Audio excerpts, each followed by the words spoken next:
There was this question that had troubled me deeply. Why has God left Satan unchecked? The answer I got shocked me.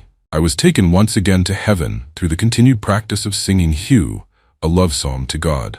This being of light stood beside me. "Come with me, you will understand better this way."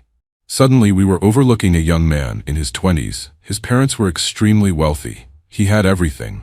From childhood, this young man had never exerted himself at anything. He never washed his clothes, never cleaned after eating, never struggled. Everything had been done for him.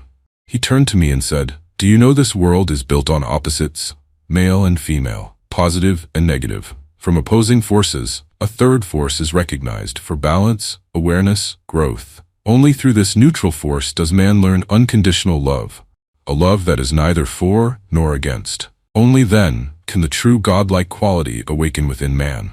It made sense, but I still did not understand the connection. So I asked, "What does this have to do with Satan?" He continued, "Without problems, man becomes like this child, untested, uncreative, deeply spiritually introverted, and hence self-centered. And when nothing challenges him, he drifts into self-destructive paths." Then he said, "Notice this. When man faces trouble, he searches deeply for solutions, and eventually he reaches beyond himself, toward God." I asked again, "But why seek God?" He answered, "Because when man seeks happiness, he is unconsciously seeking God.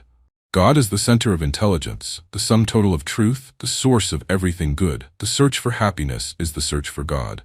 Earth is a school, a learning ground. Man is meant to return home to God, not as a helpless child, but as an experienced co-worker, able to partake in the glories of God.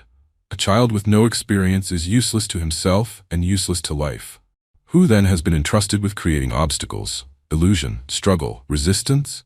He looked at me. "It is Satan, not as an enemy of God but as a force within God's plan. Man may call Satan the fallen, the rebel, but that is man. But how can anything truly rebel against God? God is not a political power or a seat of authority where today it is this and tomorrow it is yet another man. No, everything lives and moves and has its being in God. If you mention hell, would God not be in hell because he is everywhere?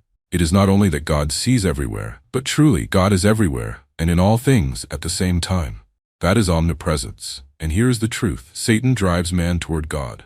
Without resistance, man weakens. Without challenge, he forgets his depth. Without struggle, he never discovers who he truly is. Satan is the spiritual friction, the force that, through upheavals and resistance, pushes man toward divinity, toward God. That is the divine plan. Yet don't forget, there is also the teacher, the way shower. But that's for another day. Like mathematics, each problem you solve makes you wiser. And now I understood. Everything became clear.